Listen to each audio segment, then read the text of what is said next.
What's good, people? It's your boy DJ Grateful out here in the building once again. Just to talk, man. Probably go live today and tomorrow if possible. If time permits, if life permits. More likely it'll be tomorrow morning because of the simple fact that may be the only time I can get up and go live. I have the headboard thing, I don't know what you call this, thing that blocks the sun in front of you. I can kind of see it right there on the screen. Just ignore it. I may bring it back up later on, but as of right now, I'm gonna have it down so I can block some of the sun from slapping me upside my face. But today you see the title below. For those who are watching the playback, let's talk about Valentine's Day. Let's talk about love. It's interesting. Some years back, I wanted to act like I was a Cupid, and I would talk relationships and Valentine's Day and all of that jazz, and I would send emails to like coworkers about this and that. What's interesting about that is that here I am thinking I have some type of experience on relationships, love, and all that jazz, and I didn't have as much as I needed to have a solid foundation of wisdom to add value to anybody's life. And I don't know if I ever helped anybody for real. I feel like I didn't. And so I'm not really sure exactly why I decided to do all that, but it was just in my heart to try to do something. And I got a lot of pushback. Well, I started getting pushback towards the end of that because I was doing it for a couple of years, and I started getting pushback like, what you talking about? But when I think back on it, I didn't have the type of wisdom I needed. And so I remember getting into a serious relationship with a young lady, and all of the different trials and tribulations and things that me and her went through, and I was able to gain a lot of knowledge of the do's and don'ts, especially coming from a man's perspective, you know what I'm saying, the do's and don'ts. Because many times, especially at the very beginning, that honeymoon phase where everybody's on their best behavior, so you get the best version of that particular person at the time. They're really kind, they're nice, and they're considerate. They don't get mad about a whole lot of stuff. They're not really, straight up annoyed. But this particular relationship I had was different. She kept it real from the jump. I don't feel like there was a honeymoon phase in that particular relationship. And if it did, it maybe lasted maybe the first 30 days, if that. And most of the time, it lasts a lot longer than just 30 days. But she kept it real for the jump, and it was a version of a woman I had never really expected nor met. Because with all the issues and flaws that I had going on, once a woman fit a red or seen a red flag in me, they just moved around. It was ghosting. It pretty much was just ghosting. I didn't really have anybody just tell me straight up that like, all right, well, I seen what I need to see in you, and I'm no longer interested. And so there was no verbal, I'm gonna leave you alone. It was just pretty much ghosting, or it was dry text messages to try to signal that, hey, I'm not interested or interested anymore. And I didn't catch those signals at first. My discernment back at that particular time was low. My discernment was, I always had a level of discernment. And what I mean by that is that there were blatant times where I'm like, all right, she's definitely not interested, and so I'm gonna go ahead and move around. But sometimes it took a few minutes sometimes to get the hint or catch the hint. And so she was very verbal from the jump about my issues, and it was a lot to handle, and I couldn't handle it. I feel like I couldn't handle it. It was a lot. I was dealing with so much mentally, and instead of taking responsibility and be like, you know what, you might be right, I wanted to push back and all that on there, and that just caused a whole lot of issues. That never really got fixed within that particular relationship, just simply because I wouldn't take responsibility.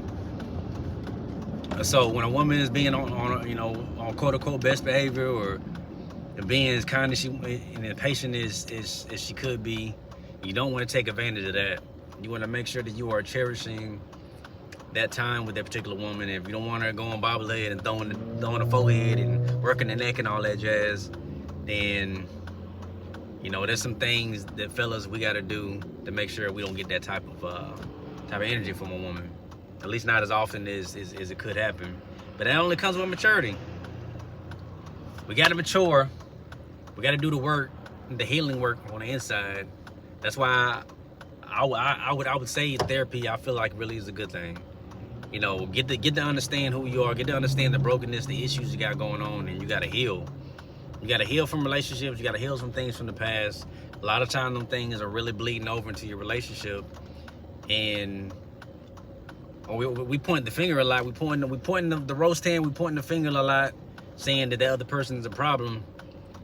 When sometimes we the problem. Sometimes we gotta look in the mirror and realize that person that's looking back at you in the mirror, that's the toxic one.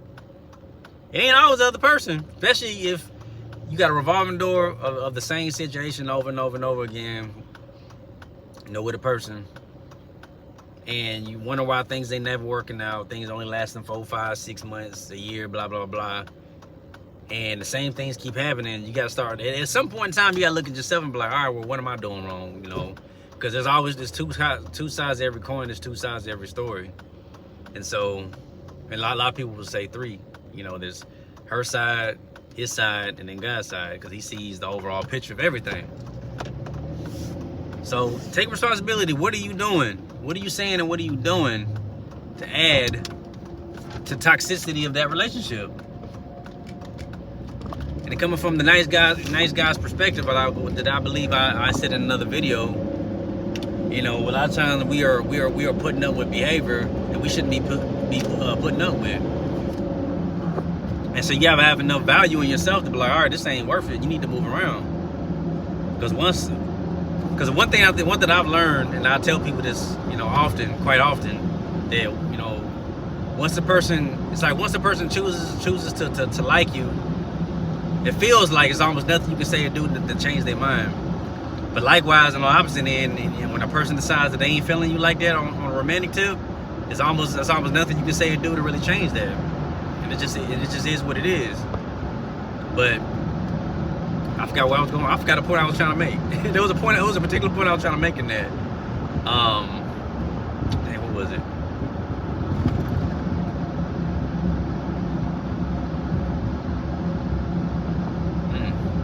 I can't remember where I was going with that. I honestly don't. But I will go ahead and say this. Start doing the work. Oh yeah, I was talking about nice guys.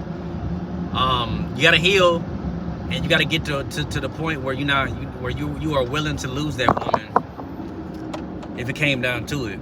But if you have so least the value in yourself that you are willing to take on any type of behavior, any type of verbal things said against you, pretty much verbal abuse, sometimes even physical abuse. And you got to move around. You got to say you're worth more than that, because a lot of times in these particular situations with women, they deal with these different things, and it's like, all right, you got to know when to move around. When does this become toxic enough to where it's a danger to your life and danger to your mind, and it can possibly bleed over into the next person's relationship. But likewise with men, we gotta realize is, if she talking to you crazy, if it becomes a constant thing, you gotta move around. Like, you gotta limit that thing. Like, all right, this woman don't respect me, so you gotta move around. Like, nah, this ain't worth it. And so guys, we gotta do better. And so the nice guy, what I was trying to say is that the nice guy would do this. So that's why you gotta learn your value, learn to love yourself, understand who you are, and then set those boundaries. So once you set those boundaries in place, then once you get to the point where you love yourself enough to where you're willing to walk away from a woman, regardless of how all the good things seem like that she's bringing to the table for your own mental health and sanity, then that is a good position to be in. And sometimes that woman could understand, oh dang, I done really messed something up. I done lost something. Now dare I say, I still would say that, yeah, it's time to move around. Like, don't feed back into that. There's too many people in this world, too many different opportunities, too many different women that a man can possibly, what's the word, partner with on a long-term romantic basis, than just being stuck on just a couple of girls or just one particular girl. That ain't it. I also want to say, I really believe that when it comes to the confusion of who to get with and who to be with, if you got that relationship with the Lord, and you are healing, you allowing Him to take you through whatever you need to go through in order to get in a position to where you can be right for somebody else, and likewise He'll be dealing with that other person on the other side and getting them in position and getting them ready. So when He puts y'all together, y'all will be right. Both mature enough to be able to deal with each other on the right level. And so, and if we are really leaning on Him, leaning on purpose, we shouldn't be spending too much time with the people that ain't for us, romantic relationship wise, on a long-term basis. Personally, we waste too many time with potentials simply because of the fact of certain qualities that we were really drawn to, whether they're toxic things we're drawn to, or even good things we may be drawn to, or a lot of times just the physical, because that particular person's so fine, but they're not good for you, or they're so fine, but they don't complement your purpose. I was talking to my mama one time, and I was telling her that you know, I'm not just willing to get with any particular woman. So, like, for example, I'm not a guy that's into sports. You know, I don't know enough about basketball or football or baseball and those type of things. And I definitely not against any of that type of stuff. I have no problem with sports in general. It doesn't necessarily pique my interest to the point where I'm ready to sit down and full games. And so, personally, I think that it would be foolish to get into a relationship with a woman who's a hardcore fan of sports. For me, because we don't have that in common. And I think that on a long-term basis, eventually they'll get to the point where it's like, I don't want to go to these games with her and stuff like that, because I'm not interested in that type of stuff. But that leaves an open door for opportunity for some other man to swoop in, or, you know, the enemy would take anything and try to make something out of it, you know, to break a relationship, to pull you away from God. So all that to say that I just think it would be foolish for me to get with a woman that's a hardcore fan of sports, because we're not on the same page on that. And I think if that's important to her and it's not important to me, it's not, you know, I don't think that will work out. Likewise, vice versa. You know what I'm saying? I'm a music guy. I'm a music enthusiast. I'm a DJ. I love music. So to get with a woman that I feel like maybe she's a fan of certain songs, and maybe for certain albums, but we can't really have those like deep conversations about music and stuff like that. I don't think that would be good for me, because that's the world that I'm in. So just the different things like that we gotta think about, and we gotta consider. So that's just my 2 cents for today. That's all I'm gonna talk about on today. I want to speak a little bit more, maybe more tomorrow, in regards to just relationships on Valentine's Day. And this is only part 1, but I haven't really dug deep into, you know, people being lonely on Valentine's Day, the compromises we make, getting on the internet, getting on Tinder and all these different websites to try to have somebody, when we should be having that enough self-love to be okay as a single person on Valentine's Day. You don't have to bay up. It's not a necessity. It's not a necessity to bay up on Valentine's Day. It really ain't. If you got it, you know, then you're in a good relationship, cool. Celebrate. But if you're not, it's not an end all be all, you know. Anyways, God bless y'all. I will see y'all in the next video, hopefully tomorrow. Lego.